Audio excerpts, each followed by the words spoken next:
शोहरत की बुलंदी भी पल भर का तमाशा है। शोहरत की बुलंदी भी पल भर का तमाशा है। जिस डाल पे बैठे हो वो टूट भी सकती है। सलाम, नमस्ते, सत श्री अकाल। मैं हूं आपके साथ हर्षिता मिश्रा और आप देख रहे हैं टाइम्स मेल। मिडिल ईस्ट की जंग अब शांत होने वाली नहीं है। अब ये जंग बिल्कुल भी खामोश होने वाली नहीं है, क्योंकि जब अमेरिका ही जंग पर आमादा हो चुका है, लेकिन ईरान तो बिल्कुल भी खामोश होने वाला नहीं है।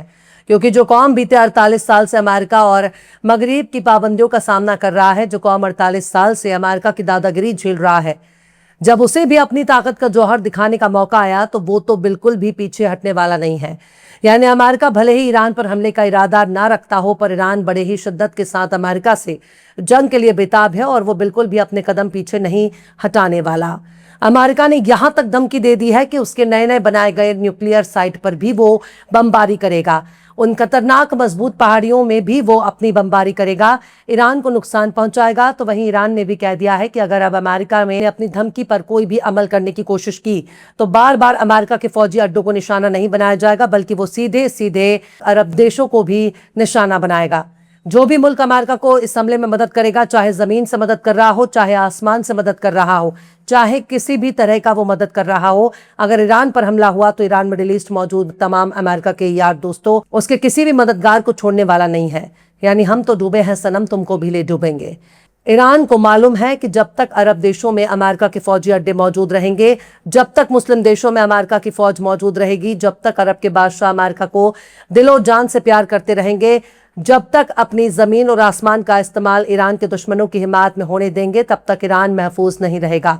और जब तक अरब के बादशाहों की चूड़ी टाइट नहीं होगी, जब तक अरबों के होश ठिकाने नहीं होंगे, तब तक अमेरिका किसी को भी चैन से जीने नहीं देगा।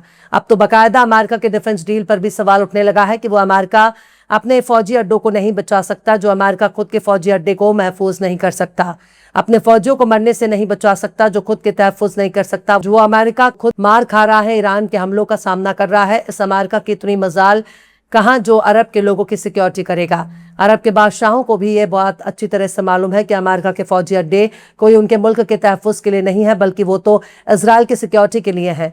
और अगर उनका कोई निजी मकाद है तो बस इतना ही है कि अरब के देशों में मौजूद वहाँ की आवाम अपने बादशाहों के खिलाफ बगावत ना कर दे, या कहीं अपने अपनी बादशाहत को बचाए रखने के लिए ही उन्हें अमेरिका से मदद की दरकार है।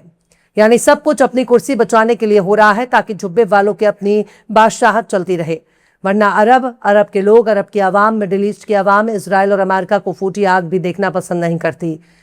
अब तो जॉर्डन के बादशाह अपनी ठुकाई पिटाई से बिल्कुल तंग आ चुके हैं, क्योंकि उनके यहाँ की अपनी आवाम अमेरिका के खिलाफ है, इजराइल के खिलाफ है और अपने कठपुतली बादशाहों के खिलाफ है।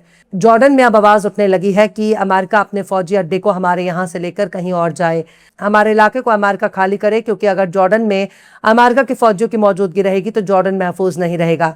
जॉर्डन पर लगातार अमेरिका के हमले हो रहे हैं, अमेरिका के फौजी भी जॉर्डन में ही मारे गए और जॉर्डन में मौजूद अमेरिका बेस पूरी तरह से तबाह बर्बाद हो गए।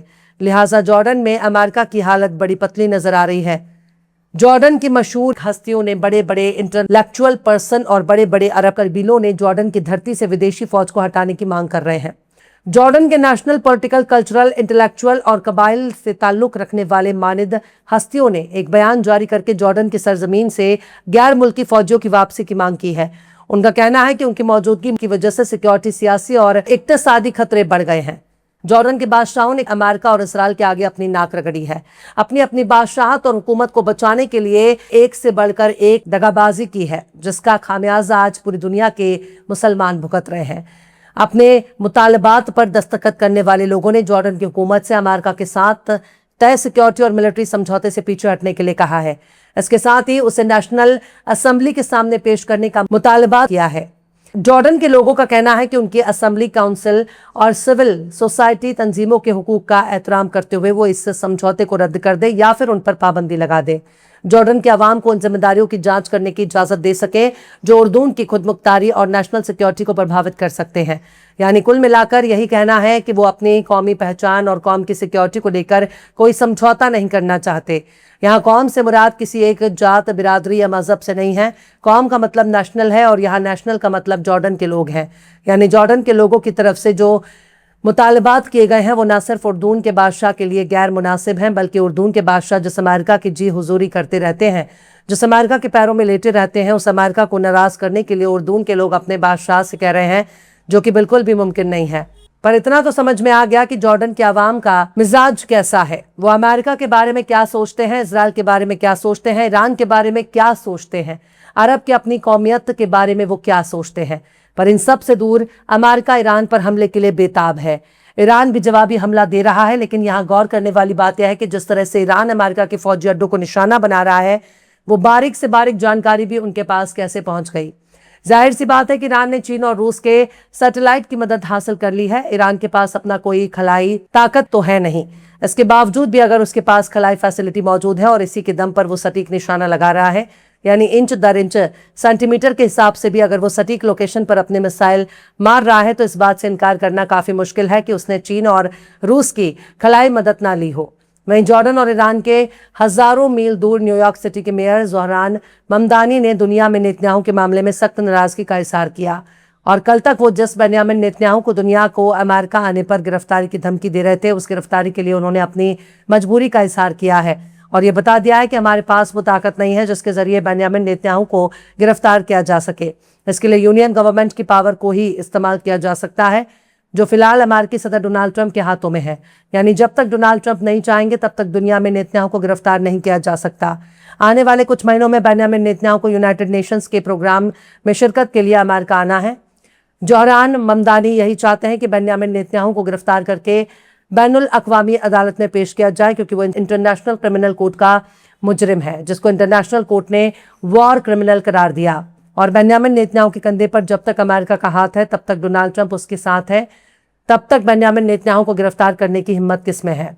अब जोहरान ममदानी एक इलाके के मेयर हैं, उनके पास वो ताकत नहीं है जिसका इस्तेमाल करके डोनाल्ड ट्रंप को गिरफ्तार कर सलाखों के पीछे धकेल सके। लिहाजा अपनी आवाम के सामने जोहरान ममदानी ने अपनी मजबूरी बयान कर दिया है। पर ईरान ने जिस तरह की धमकी अमेरिका को दी है, वो धमकी न सिर्फ अमेरिका के लिए खतरनाक है, बल्कि मिडिल ईस्ट के तमाम छुपे वालों के लिए भी खतरे का सबब बन सकता है। और अगर इन लोगों ने अमेरिका के हमलों को रोकने की कोशिश नहीं की, तो इसका अंजाम अरब के देशों को भुगतने के लिए तैयार रहना होगा। बहरहाल चलते चलते आखिर में आशिक अकबराबादी ने भी क्या खूब फरमाया है। साकिए गुलफाम ने रखी तो है भरकर शराब, साकिए गुलफाम ने रखी तो है भरकर शराब, डर है उड़ जाए न शीशे से परी बनकर शराब। फिलहाल इस खबर में बस इतना ही। यह एपिसोड आपको कैसा लगा कमेंट बॉक्स में जरूर से बताइए। पसंद आए तो लाइक करें, शेयर करें और बेबाक निष्पक्ष स्वतंत्र पत्रकारिता को सपोर्ट करने के लिए हमारे चैनल टाइम्स मेल को जरूर से सब्सक्राइब करें और बेल आइकन की घंटी वाली बटन आप जरूर से दबा दें, ताकि आपको हमारे आने वाले नए वीडियो की नोटिफिकेशन फौरन ही मिल जाए। फिर मिलते हैं किसी और वीडियो में एक नई खबर के साथ। हर्षिता मिश्रा को दीजिए इजाजत। जय हिंद। अगर अभी तक आपने हमारे चैनल टाइम्स मेल को सब्सक्राइब नहीं किया है, तो जल्दी से सब्सक्राइब कर दें और बेल आइकन भी प्रेस कर दें।